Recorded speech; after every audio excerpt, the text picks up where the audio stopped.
Now for ulcerative colitis and Crohn's disease. These two are under the big umbrella of IBD, inflammatory bowel disease, not to be confused with IBS, irritable bowel syndrome. IBD, inflammatory bowel disease, is characterized by chronic inflammation of the GI tract. Now, both UC, ulcerative colitis, and Crohn's disease are autoimmune diseases where the body attacks itself. So naturally, it comes with flare-ups or exacerbation of symptoms, followed by remission with no signs and symptoms. So it basically comes and goes. Now, the causes for flare-ups are the triple S's. S for stress, S for smoking, and S for sepsis or infection. Now, stress is the biggest NCLEX tip here. So just think, anything that can irritate the body can trigger an immune response, causing the body's own immune system to attack itself. So let's cover in detail ulcerative colitis first. So let the name help you. Itis means inflammation, col means colon, so put it together, inflammation of the colon and rectum. And ulcers in ulcerative colitis means that we have open sores that can bleed. So ulcerative colitis, we have a bleeding colon that is inflamed. So always let the name help you here, and the patho becomes very simple. So the pathophysiology, we have inflammation of the colon or large intestine and ulcers inside the colon, like big long open sores that bleed, affecting the superficial outer layer of the GI tract. So signs and symptoms here. The big key one is 15 to 20 bloody liquid stools per day. Now all this blood leaving the body can cause anemia with decreased H&H, hemoglobin and hematocrit, as well as rebound tenderness. We must report that to the HCP, as well as abdominal pain. So Saunders mentions, the nurse is caring for a client with ulcerative colitis. Which finding does the nurse determine is consistent with this diagnosis? Decreased hemoglobin. Yes, from that bleeding. And a second question, the nurse is caring for a hospitalized client with a diagnosis of ulcerative colitis. Which finding, if noted on an assessment of the client, should the nurse report to the primary healthcare provider, the PHCP? Rebound tenderness. Yes, write that down. We must report rebound tenderness. Now, in terms of Crohn's disease, the pathophysiology is very simple. We have inflammation of the entire GI tract here, mouth to anus, but mainly the small intestines are affected here. We see sporadic skip lesions that do not bleed. That's really key. Basically, healthy GI tissues among diseased tissues, kind of like a mix and match. Now, where there are diseased tissues, we see deep inflammation that can lead to fistulas, which are just open tunneling of the GI tract that can contaminate the body. Lastly, a classic sign of Crohn's disease is granulomas, bumps and lumps all over the small intestine, sort of looking like a cobblestone road in the bowel wall, typically around 30 to 40% of the time. So the memory trick, think Crohn's disease as Crown's disease. The granulomas, or basically the bumps and lumps, are like little jewels of a crown that clog up the intestine. Now the key sign and symptom is 5 loose stools per day with mucus and pus, typically non-bloody. So that's how you know it's not ulcerative colitis.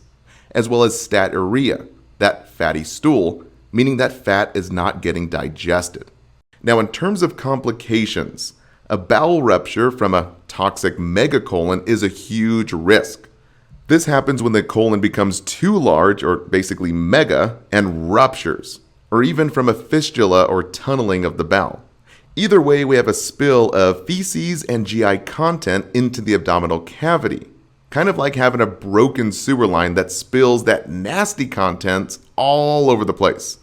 This can cause severe infection, causing rapid death from peritonitis, that infection inside the peritoneal cavity. So write this down, huge NCLEX tip. Peritonitis is priority. We want to report this to the HCP. So a fever over 100.3, rebound tenderness, as well as a rigid or board-like abdomen. This can be from inflammation like peritonitis or even internal bleeding. as well as increased pain and tenderness, restlessness, and a fast heart rate and respiratory rate, that tachycardia and tachypnea. So remember the ones that are bolded and highlighted here, huge NCLEX tips. I would pause the screen and write this down for peritonitis. Now in terms of surgery, we can always cut out the bowel that's causing the problem. And most clients get a colostomy or ileostomy that empties the bowels into a bag, which we cover in a separate video. Now specifically for pharmacology, similar in both conditions. Just think of the patho here. The body's attacking itself in both conditions, causing inflammation and loose, watery, or bloody stools. So to help the body stop attacking itself, we give sulfasalazine, just think of the S in sulfa, to stop the body from attacking itself. And for the inflammation, we give steroids to soothe the swelling. These end in zone, like prednisone. And for antidiarrheal, we give loperamide. So just think low bowel movements to stop the loose stool. And we also give dicyclamine, like a dry cycle, you know what I mean? To help dry up the watery stool. All right, that wraps it up. Thank you so much for watching. Don't forget to take your quiz and download the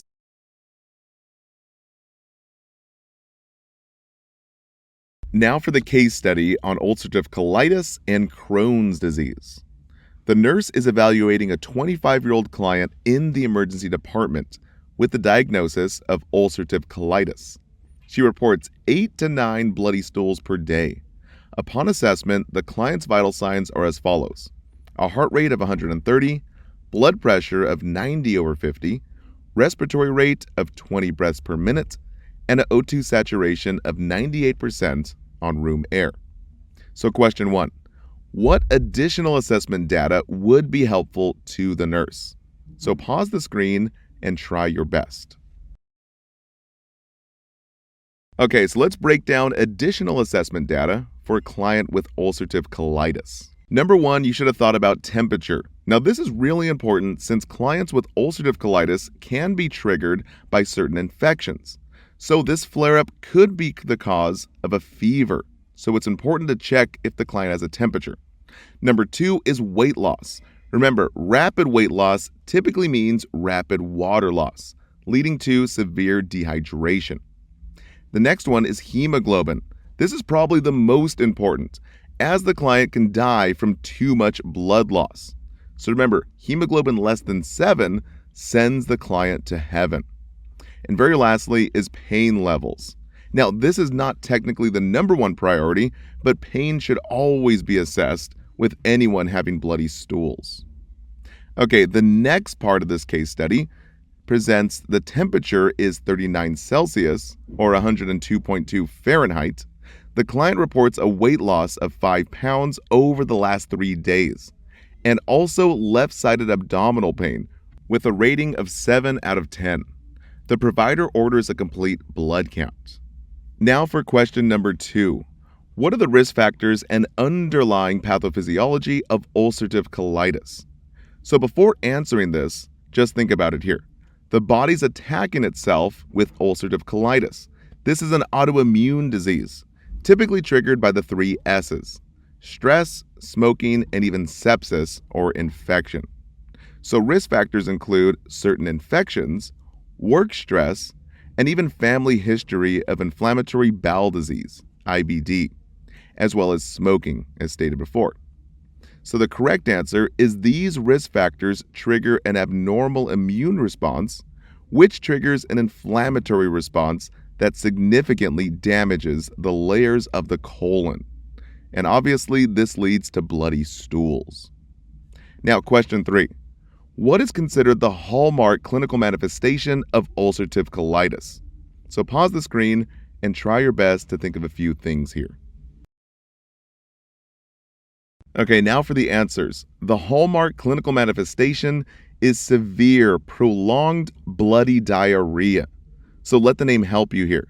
Just think about bleeding with ulcers in ulcerative colitis. Not so for Crohn's disease, where we typically have low to no blood in the stool. So the key term there is bloody diarrhea. Now, question number 4. What are the primary pathophysiological differences between ulcerative colitis and Crohn's disease? So pause the screen and think of a few options. Okay, now for the answers. In Crohn's disease, there are healthy parts of the intestine mixed with inflamed areas. These are called skipped lesions, as the lesions skip from different parts of the intestine. And in ulcerative colitis, there are continuous inflammation, beginning at the rectum and extending into the colon. So the key difference here is location. Crohn's disease is in the intestine, while ulcerative colitis is in the colon and has that continuous inflammation. Now, moving on to question 5. What are the most critical potential complications of ulcerative colitis? So just remember, the most deadly complications are typically the most tested complications. So pause the screen and do your best to think of a few different options. Okay, now for the answers for the most critical complications of ulcerative colitis. The number one thing you should have thought of is significant blood loss. Now remember, this can kill the client because hemoglobin less than 7 can send the patient to heaven. Also, a toxic megacolon, basically rapid swelling of the colon, when the colon becomes too large and can rupture, which is called a perforated colon, another complication. And that can lead to peritonitis, big, massive infection inside the peritoneal cavity, which can quickly kill the client from deadly infection. Next is increased risk for colon cancer from all that damage and scarring inside the colon. And lastly, significant dehydration leading to that fluid volume deficit from all those loose bowel movements going from the body and into the potty. So I'd recommend pausing the screen and writing these down because remember, the most deadly complications are typically the most tested complications.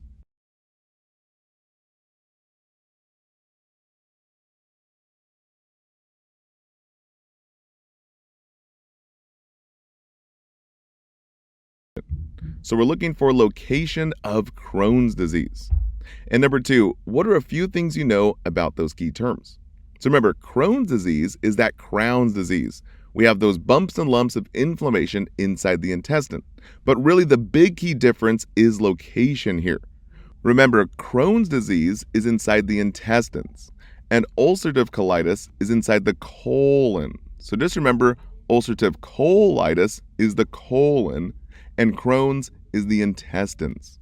Okay, now look at the options. So option A, Crohn's disease originates in the rectum. No, this is totally incorrect. Crohn's disease is inside the intestines, and ulcerative colitis is in the colon.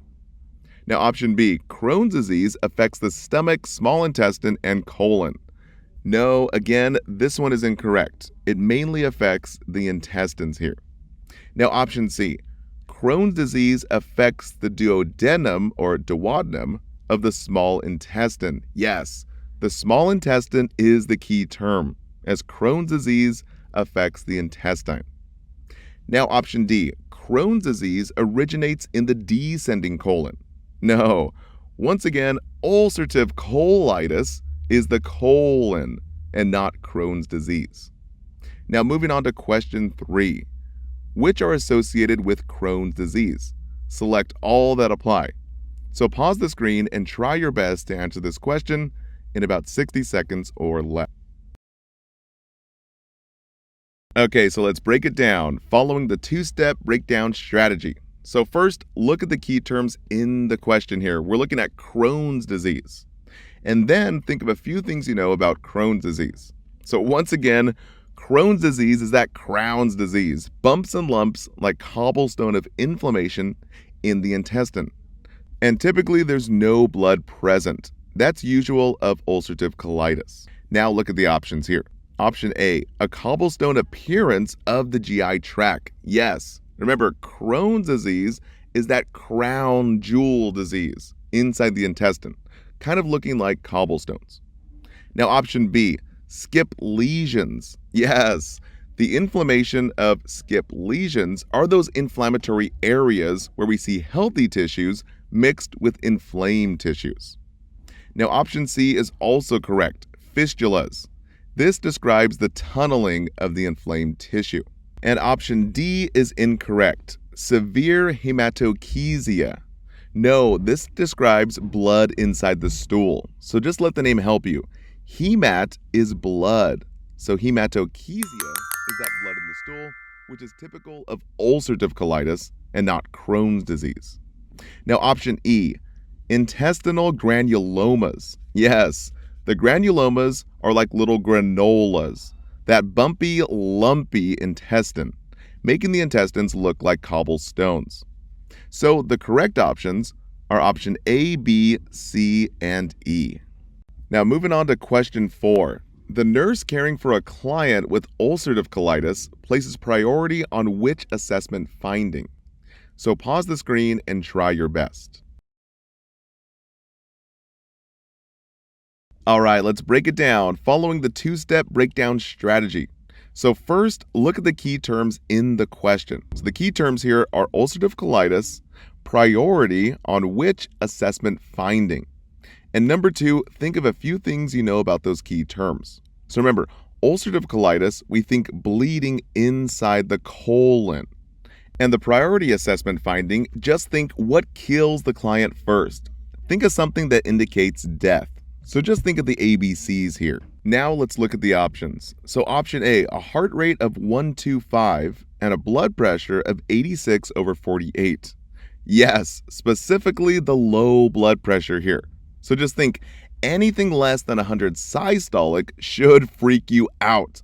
This BP is so low that the client will die here from hypovolemic shock.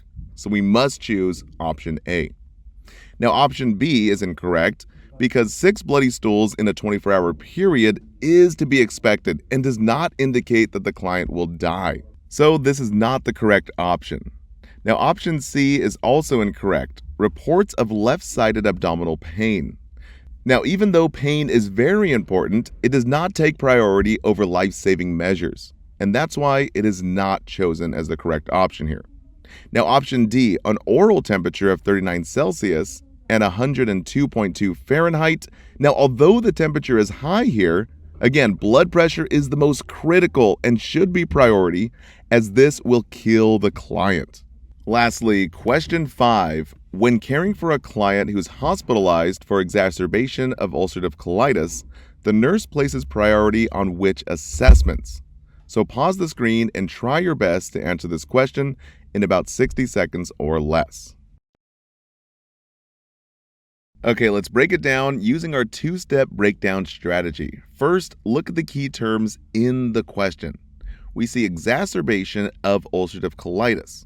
So you have to be thinking many bloody stools.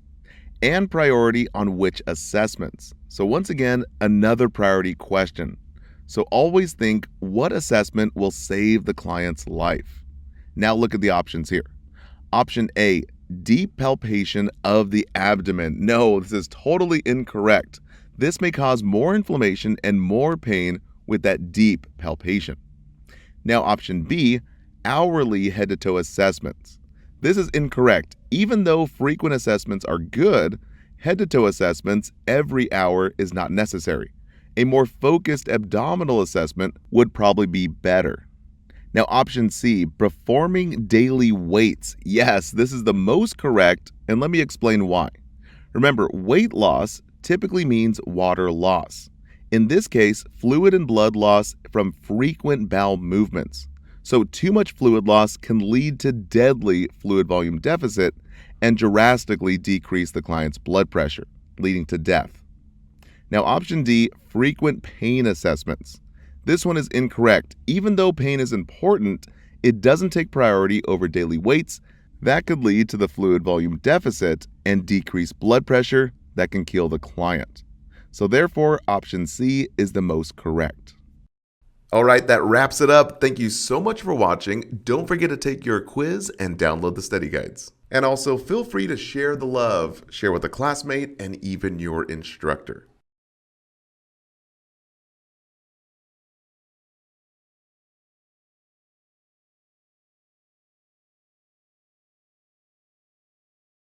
Now for diverticulitis versus diverticulosis. So the pathophysiology is very simple. Diverticulitis begins as diverticulosis, which are little pouches of stress bubbles called diverticula that form on the walls of the lower digestive tract, commonly in the descending colon and sigmoid colon. So just think of the O's in diverticulosis for the O-like pouches, typically caused by a diet that lacks fiber, resulting in constipation and increased pressure within the bowels. This added pressure sort of punches and pushes those little weak spots in the tissue lining, making them bulge out into little pouches. Now, when these little pouches become inflamed, it becomes diverticulitis, an inflammation of the diverticula, or basically those O pouches. So the inflammation of diverticula pouches causes infection and swelling. Now, this all happens because of food trapping due to a low fiber diet that results in constipation. The bowels don't empty effectively and food gets trapped, and this is what becomes inflamed. And specifically, popcorn, seeds, and nuts, studies are showing that this is not a common cause, not as common as they thought before, but exam questions still love to test on this, indicating that it's a major cause of food trapping, resulting in that inflammation. But I would write down for your exams, low fiber and constipation is one of the biggest causes here. Now, in terms of signs and symptoms, write it down here. Fever and chills is a common sign from the infection, as well as nausea and vomiting, with key term, pain in the left lower quadrant. This indicates the descending and sigmoid colon, as well as stopping and starting bowels like diarrhea and constipation, but over and over again. Now, it's key to understand that there's loads and loads of pressure within the intestines here. And if the outpouching sac ruptures, it can cause bleeding. So the key labs to look for is low blood volume. So a decreased H&H, that hemoglobin and hematocrit, if bleeding is involved, as well as increased WBCs from infection. Now, the big deadly complication to look for is peritonitis. Again, just think of the patho. If the pressure gets too great in here, a rupture of those little diverticula can lead to a perforation, or basically an explosion of the bowel, causing peritonitis. So write that down. This is a medical emergency where all the infection or bowel contents leak into the peritoneal cavity. So we must report this to the HCP immediately. So the NCLEX tips to write down is abdominal pain in the left upper quadrant, as well as a rigid board-like abdomen. Again, this indicates that there's internal swelling here and possibly internal bleeding. Again, too much pressure inside the intestines can cause this deadly rupture for acute diverticulitis. So write it down. We don't want to add any barium enemas. This will increase abdominal pressure, and no colonoscopy. We're not sticking any tubes up the butt or through the rectum into the colon area. So write these down. Always question any doctor's order or prescription for these key terms for acute diverticulitis. So just think acute inflammation can lead to a deadly rupture. All right, that wraps it up. Thank you so much for watching. Don't forget to take your quiz and download the study guides. And also feel free to share the love, share with a classmate, and even your instructor. See you guys in the next videos.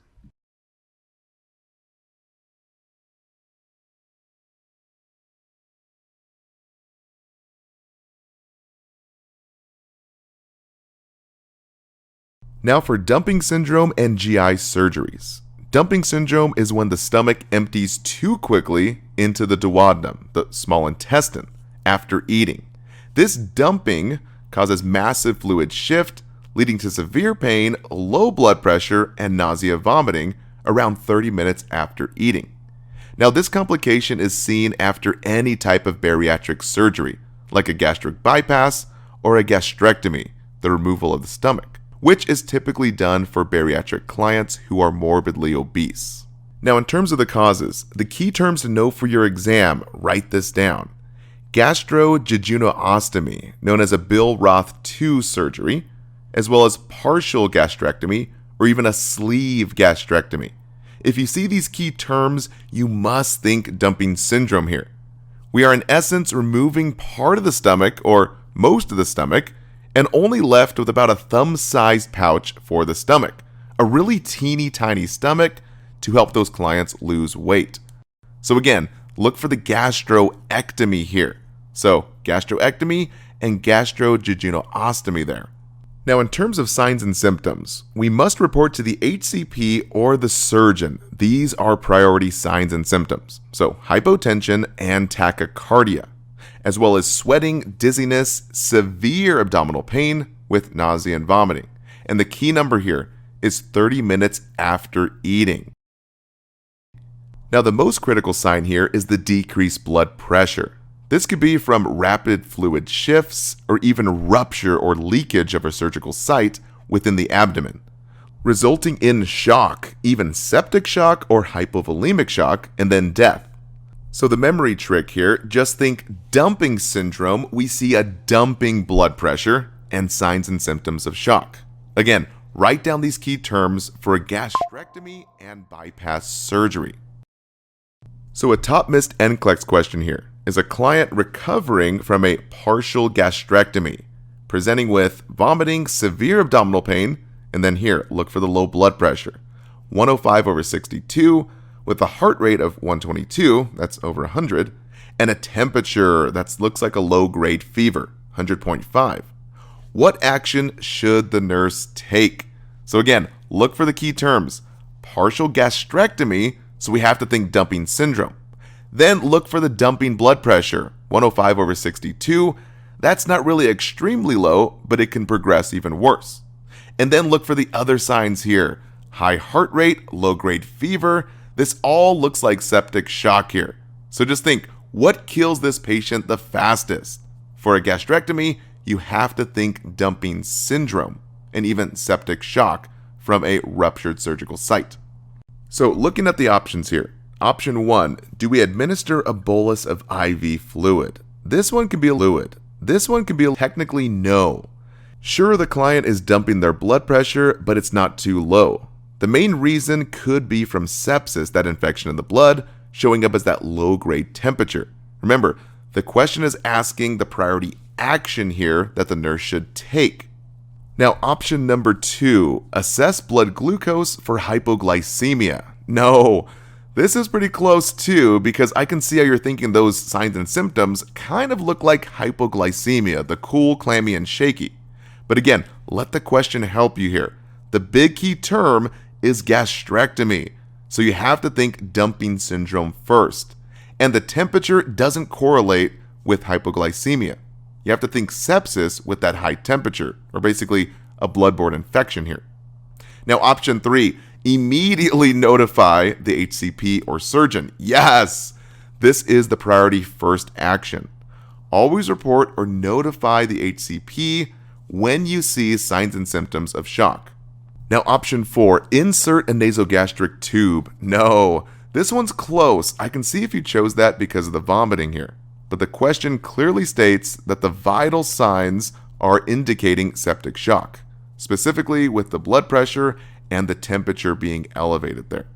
All right, that wraps it up. Thank you so much for watching. Don't forget to take your quiz.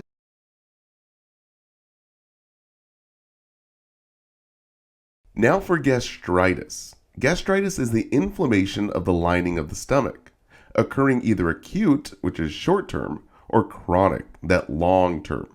So for acute gastritis, the patho is simple here. Inflammation of the gastric mucosa, that stomach lining. So typical causes are alcohol and spicy food, and even aspirins, but NSAID is the top tested. So please write this down. Naproxen, indomethacin, and ibuprofen. NSAIDs destroy the protective layer of prostaglandins that protect the lining of the stomach.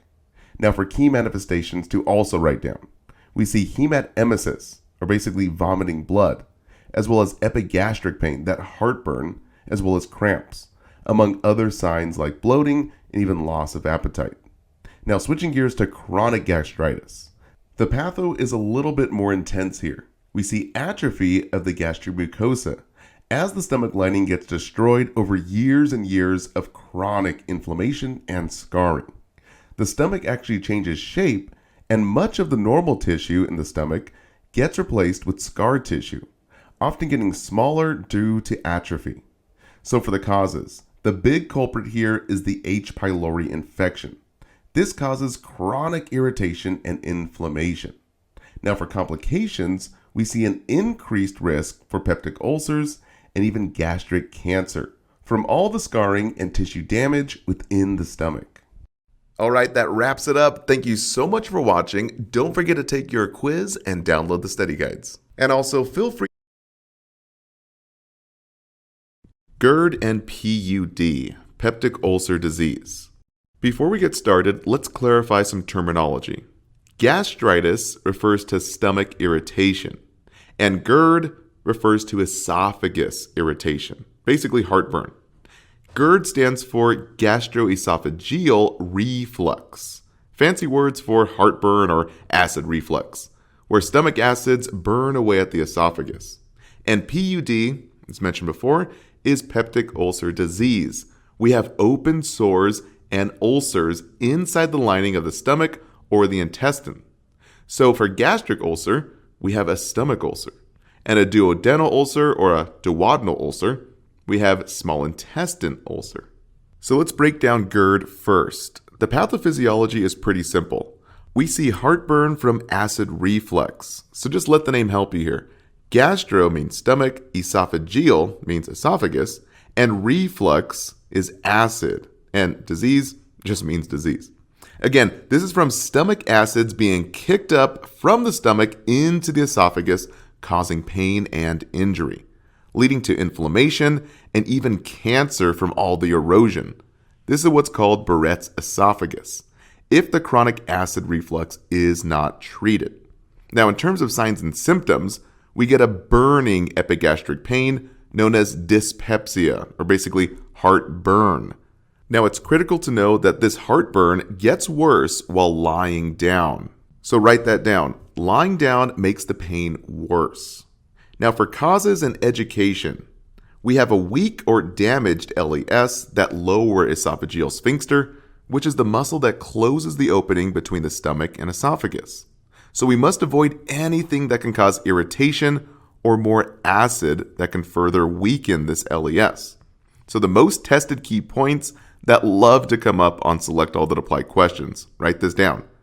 Things to avoid when you're eating. So foods that cause acid production. Anything fried. Now trust me, we see this a lot on multiple different question banks. So fries, fried chicken, and even fatty foods. So a low-fat diet is best. And citrus foods can cause acidity, and dairy like milk and cheese can also cause more acid. Now, a really interesting one is chocolate as well as peppermint and spearmint. So write these down. These can cause a relaxation inside the esophageal sphincter, leading to worsening heartburn. Now write that down. We saw it on 2 different question banks.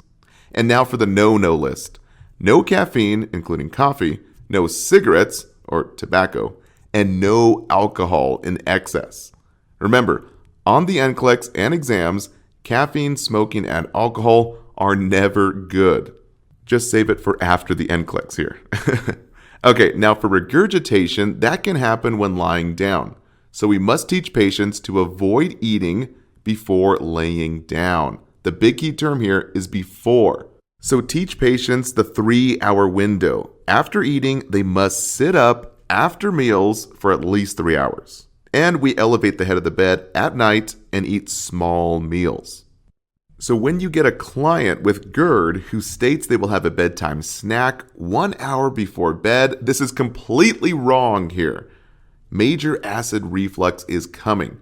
We need to re-educate that client to have the snack and then wait 3 hours before going to bed. So Hesse mentions, which advice would the nurse give to a patient experiencing heartburn after meals? Identify and avoid causative foods. And Saunders mentions, when teaching a client with gastroesophageal reflux disease, GERD, about substances to avoid, Which items should the nurse include on the list? Select all that apply. So coffee, obviously. Chocolate and peppermint, those two are the tricky ones, right? So hopefully you wrote them down, as well as fried chicken. So again, write down that list. Now, in terms of risk factors, this includes stress and obesity, which is technically a BMI over 30. You see, more pressure on the gastric area can cause dilation of this lower esophageal sphincter, the LES, allowing more acid to come from the stomach and burn the esophagus. So we must teach clients to lose weight. And another cause is a hiatal hernia, which we cover in another video. But it's basically the upper part of the stomach bulges through an opening in the diaphragm, and now acid gets stuck inside this protruding part of the stomach here, causing acid reflux.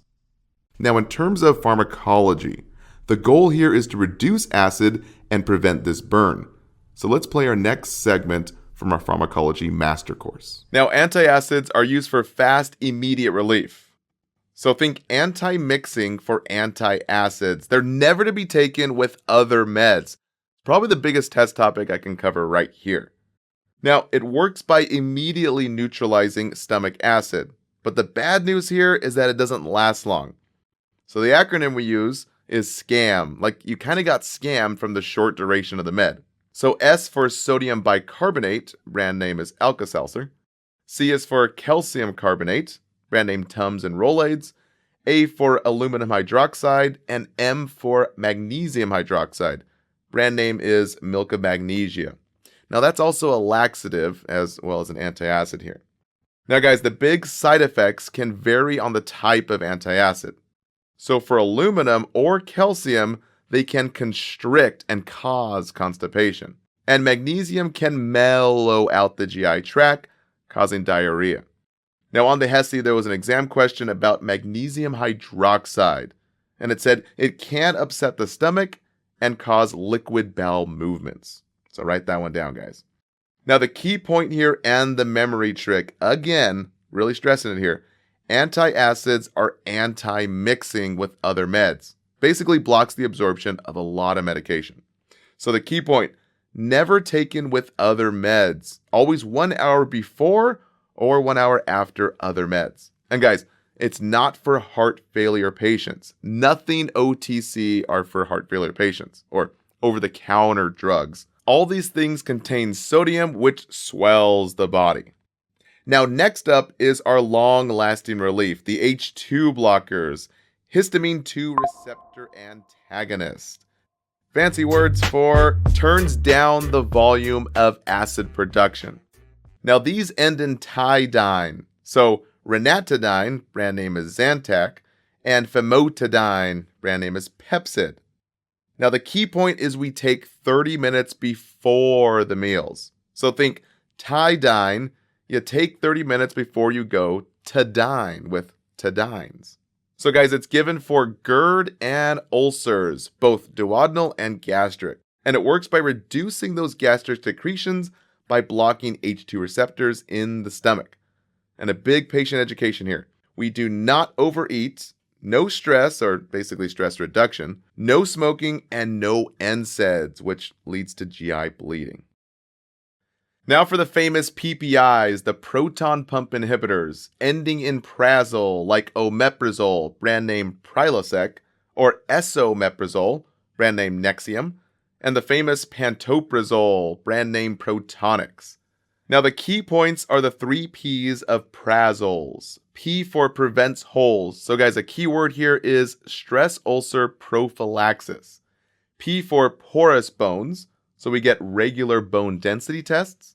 And P for possible C. diff, or Clostridium difficile infection. So guys, the indication here is for heartburn and GERD, but mainly it's used for ulcer prophylaxis, especially in the hospital due to the hospital-related stress. So guys, nearly everyone in med-surg usually gets put on a PPI. So when a patient asks, why am I on this med since I usually don't take this at home? Guys, the key word here is it helps prevent the development of an ulcer due to the stress of surgery or hospital stays. Now, it works by reducing the gastric acid, by inhibiting the proton pump in the parietal cells of the stomach. And once again, for reinforcement here, long-term side effects. P for porous bones. Again, guys, write this down. Regular bone density test. It increases the risk for osteoporosis with long-term use, increasing the risk for fractures on the spine, wrist, and hip. So guys, always take calcium and vitamin D. And lastly, P for possible C. diff infections, since it suppresses the normal HCl in the stomach, which would normally control the intestinal bacteria.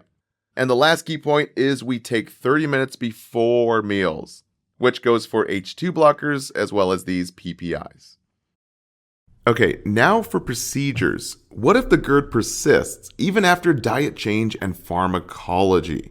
It could mean that the lower esophageal sphincter is not closing all the way, or it might be loose. So we can always send a scope down into the stomach to check this out. This is called an upper gastrointestinal endoscopy. So remember, the word scopy means scope, a small tube with a camera. Now Hesse mentions a patient with persistent gastroesophageal reflux disease despite diet change and proton pump inhibitor. Which test does the nurse anticipate being performed to determine the LES competency? Upper gastrointestinal endoscopy. Now, if ulcers are suspected, then we can go a little bit deeper with an EGD, an esophagogastroduodenoscopy. Woo, that was a big one. So to break down the word real quick, esophagus, gastro means stomach, duodenal, or basically duodenal, is a small intestine, and endoscopy means a scope, a little video camera to check all those areas out. Now, a big complication with any scope inserted into the GI tract is a deadly perforation of the bowels. Fancy words for puncturing a hole, or basically popping a hole inside the bowel here. This can lead to deadly peritonitis and sepsis infection inside the blood, which can kill the patient. So write this down. Peritonitis is priority. We must report these findings to the HCP. So a fever over 100.3, rebound tenderness, as well as a rigid board-like abdomen. Those three love to go up on the NCLEX and nursing exams. But we'll also see increased pain and tenderness, restlessness, and a fast heart rate and respiratory rate. Again, these keywords are priority, but really the most important here is fever. Even the slight increase is bad, because this is an early sign of the deadly sepsis infection post-procedure. Now, don't let the NCLEX trick you here. Blood pressure changes are normal after the procedure due to sedation used during the procedure. And a gag reflex that is slow to return is also normal and to be expected, since a topical analgesic is used to numb the throat to help the tube pass. And speaking of gag reflex returning, we must make sure to keep the client NPO, nothing per oral, so no eating, no drinking until the gag reflex returns. Huge airway risk for aspiration and choking. So Hesse mentions, which action by the unlicensed assistive personnel, the UAP, in the post-procedure, key term, of a patient who is returning from an upper gastrointestinal endoscopy would prompt the nurse to intervene immediately. So you have to think airway. Offering ice chips and water. Yes, the big priority here is NPO, major airway risk. Now, in terms of surgeries, this is our last line therapy if diet and drugs don't work. Not really common on the NCLEX, but it may show up on your nursing exams. Our main goal here is to tighten up that LES, the lower esophageal sphincter, the opening between the stomach and the esophagus here, which stops the acid from backing up.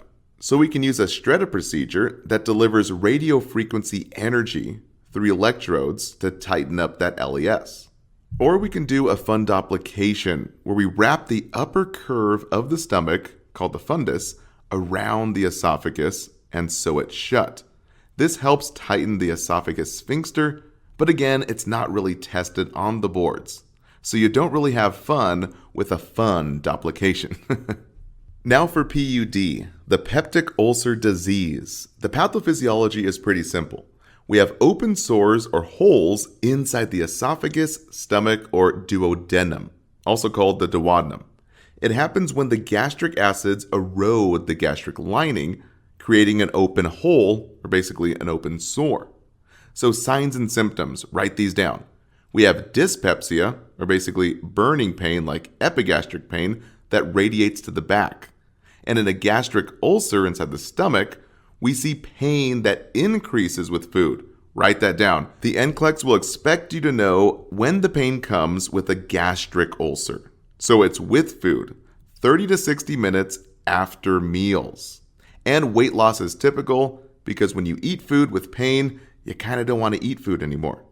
And vomiting blood, that hematemesis, is very common. Now switching gears to a duodenal ulcer or a duodenal ulcer inside the intestines. Very, very different here because pain is decreased with food. 2 to 3 hours after meals is when the pain comes. And it's worse at night. So we see weight gain as well as blood in stool called melena. So write it down. It looks like dark, tarry stool. So the memory trick we use is for gastric ulcer, we have gut pain with food. And for duodenal ulcers, we don't have pain with food. So just think of the double G's and the double D's. So write that down and know it for your exam. Now, another key point for your pathophysiology class. Stress ulcers occur within hours of a traumatic event, such as, be sure to write this down, burns. A big key term is Curling's ulcer, resulting from a defect in mucosal barrier to secrete acid. Now, other causes is head injury, sepsis, or basically bloodborne infection, and even hemorrhage, fancy words for bleeding. These are related to, at least in part, to low blood flow and perfusion to the GI tract, known as mucosal ischemia, which is aggravated by hypotension, sepsis, and hypoxia, all leading to lower perfusion. All right, that wraps it up. Thank you so much for watching. Don't forget to take your quiz and download the study guides. And also feel free to share the love. Share with a classmate. Now moving on to the practice questions for GERD and ulcers. So question number 1. The nurse is providing client education on practices to reduce the signs and symptoms of GERD. What does the nurse include in the teaching? So pause the screen and try your best to answer this question in about 60 seconds or less. All right, let's break this question down following the question breakdown strategy. So first, look at the key terms in the question. The key terms is education to reduce the signs and symptoms of GERD. So think of a few things you know about those key terms. So remember, GERD is that gastric reflux, basically that heartburn. So just think of anything that can cause acid and irritation. So that big no-no list of foods to avoid, and avoid eating right before laying down. And always eat small, frequent meals. That is huge. Now looking at our options. Option A, it is preferable to consume small meals throughout the day, as opposed to large meals. Yes, remember, small, frequent meals are best. So option A would be the most correct. Now option B is incorrect. Be sure to consume the final meal of the day no later than 9 p.m. at night, or at least 10 minutes from bedtime. No, this is totally incorrect. So the time of the day doesn't really matter. It is more when the client lays down. So laying down 10 minutes before bedtime is a big no-no. The last meal should be about 3 hours before lying down. Now option C was a tricky one. Peppermint and spearmint hard candies are good for keeping the mouth moist in between meals. No, the big key terms here is peppermint and spearmint. This is on the no-no list of things to avoid. They relax the lower esophageal sphincter and cause more acid reflux from the stomach and into the esophagus. So this will actually make the GERD worse. And lastly, option D, this is totally incorrect. Try lying down after meals as a means to decrease pressure on the lower esophageal sphincter. No, never lie down after meals. We have to wait at least 3 hours before lying down. Now moving on to question 2. The nurse is caring for a client with a newly diagnosed duodenal ulcer. Should clarify which of the following prescriptions. Pause the screen and try your best to answer this question. So let's break it down following the question breakdown strategy. So always first, look at the key terms in the question. Newly diagnosed duodenal or duodenal ulcer. Clarify which prescription. So think of a few things you know about those key terms. Duodenal ulcers are basically ulcers or those open sores in the duodenum or duodenum. Which prescription or order would cause the most damage here? So option A, ranitidine. No, this is actually an H2 blocker that reduces acid. Remember, take Tadines before you go to dine. And option B was a little bit tricky here. Tetracycline. This is incorrect because this antibiotic has actually been shown effective to kill the causative bacteria, H. pylori. Now, option C, ibuprofen, the NSAID. Yes, this is the most correct. We want to avoid this. Remember, NSAIDs are not good for clients on exams. Since NSAIDs reduce the protective prostaglandins that are supposed to shield the intestinal lining. So without that protective prostaglandins, ulcers and scarring can develop. And lastly, pantoprazole. This is incorrect because we actually give pantoprazole. It's a PPI inhibitor to reduce acid and actually helps treat ulcers. So option C would be the most correct here. All right, that wraps it up. Thank you so much for watching. Don't forget to take your quiz and download the study guides. And also feel free to share the love, share with a classmate and even your instructor. See you guys in the next videos.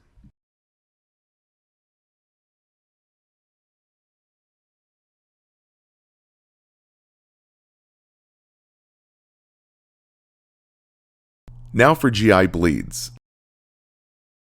As you know, the GI tract is like a plumbing system, starting at the mouth, down through the esophagus, to the stomach, to the small intestine, and then through the colon, our large intestine, and then out the rectum through the anus, from the body and into the potty. Bleeding can occur anywhere in this GI tract, and it usually is classified as an upper or lower GI bleed. Now, one of the biggest problems with the GI bleed is knowing the exact location of the bleed. So for causes and risk factors of an upper GI bleed is gastritis, GERD, and even a peptic ulcer. Big NCLEX tips right there. Now, these are the most common, but we also have esophageal varices, which is the most deadly, from a complication of cirrhosis, or liver scarosis as we like to call it, which we cover in the liver lectures. And we also have lower GI bleeds, typically due to hemorrhoids, colorectal cancer, another big NCLEX tip, as well as diverticulosis and ulcerative colitis, where we get big ulcers inside the colon there. Now, how do you know if it's from the upper or lower GI? Well, signs and symptoms for an upper GI bleed, big NCLEX tip again, is vomiting blood, known as hematemesis. We see this as coffee ground emesis, as the blood is partially digested inside the stomach. And in the stool, it's called melena, or basically dark or black tarry stool, as blood is digested in the higher GI tract. Now, a lower GI bleed will typically present with bright red blood, since this bleed is coming from the colon or rectum area, and it doesn't have enough time to be digested inside the GI tract. Now, in terms of diagnostics, we use a Guaiac-Finkel occult blood test. So write this down. The NCLEX expects you to know the correct sequence of how to use this Guaiac-Finkel occult. So number 1 is gather supplies, wash the hands, and use non-sterile gloves. Number 2, you open and apply the stool samples to a box on the slides. Number 3, you open the back of the slide and apply 2 drops of developing solution. And number 4, you wait 30 to 60 seconds. And lastly, number 5, document the results. A positive Guaiac test will return with blue paper here, indicating a positive for blood in the stool. Kind of like a pregnancy test where we get positive blue sign, just think a positive blue means that there's blood in the stool. Now for complications, in severe cases with massive bleeding, clients can lose too much blood and go into hypovolemic shock, from too much bleeding, called hemorrhagic shock. So shock, just think severely low blood pressure as the blood fills up the bowels, and the body will begin to shut down due to the lack of oxygen to the organs, that lack of organ perfusion. So the key signs to know for the NCLEX, for really any type of shock, is hypotension here, low BP, tachycardia, that high heart rate, as well as pale skin, known as cool or clammy, and even diaphoretic, that sweaty skin. We'll also see our clients have fatigue and dizziness due to that lack of oxygen there. Now, for low CBC labs, we'll see a low H&H, basically a low hemoglobin and hematocrit, but really the key number to know on the NCLEX, write this down, is hemoglobin less than 7 sends your patient to heaven. Now, a big key number right there. So again, write it down. Hemoglobin less than 7 sends your patient to heaven. Big medical emergency. Clients will die if they have a hemoglobin less than 7. All right, that wraps it up. Thank you so much for watching. Don't forget to take your quiz and download the study guides. And also feel free to share the love, share with a classmate, and even your instructor. See you guys in the next videos.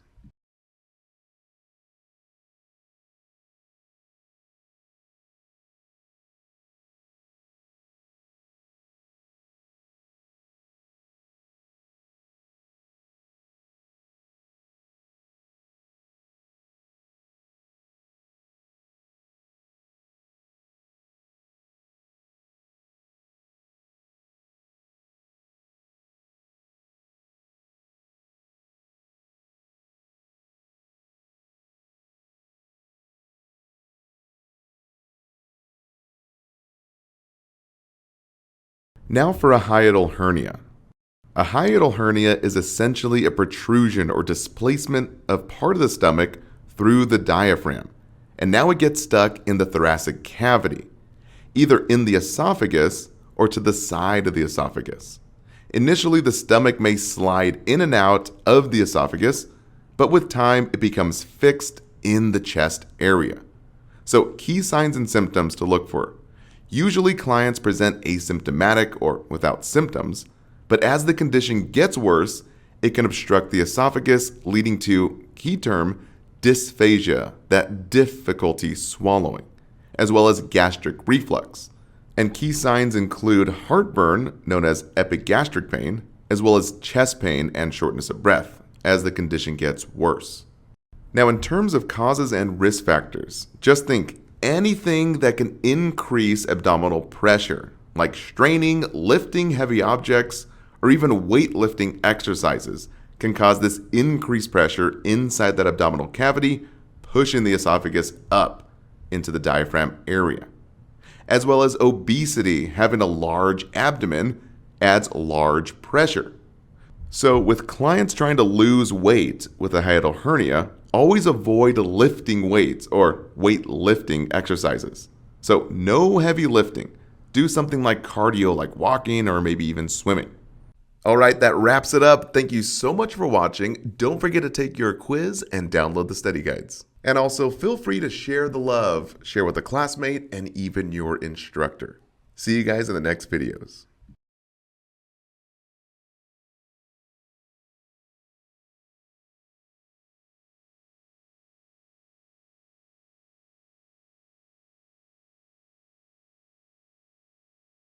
Irritable bowel syndrome is an intestinal disorder that affects the large intestines, causing cramping, abdominal pain, bloating, gas, and even diarrhea or constipation.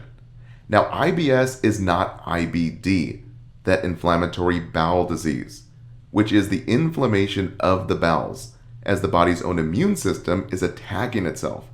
Common diseases include UC, or ulcerative colitis, as well as Crohn's disease, which we cover in detail in another video. Now, the key point is patient education for both IBS and IBD here. So write this down. We need to keep a journal of the symptoms, as well as the diet, and key term here, stress levels. And number 2, perform exercise 3 times per week. Now, the big difference here is the diet. So diet for IBS we want to increase fiber and fluid intake. So Kaplan mentions, the priority instructions for a client with IBS is to increase fiber intake to at least 30 grams per day. Next, we want to limit or reduce intake of gas-forming foods. Number one that's tested is legumes, or basically beans, but also eggs, dairy products like yogurt was another commonly tested one, as well as fruits. And lastly, we want to limit or reduce alcohol or caffeine intake. Both of these guys cause an increase in gastric motility. Now, a top missed NCLEX question here. A client with irritable bowel syndrome, which meal choices demonstrates correct understanding of diet guidelines? Select all that apply. So option number 1, beans. No, we have to avoid the beans. Option 2 is correct. Yes, cornbread is okay. The key term in here is bread. Now option 3 is fruit salad. No, we always want to avoid those fruits. And option 4 and 5 are correct. Steak is a good protein choice here, and tomato basil soup. Remember, soup always soothes the bowels here. And lastly, option number 6, yogurt with granola. No, remember, no dairy. So the key term here is yogurt. So avoid the dairy here.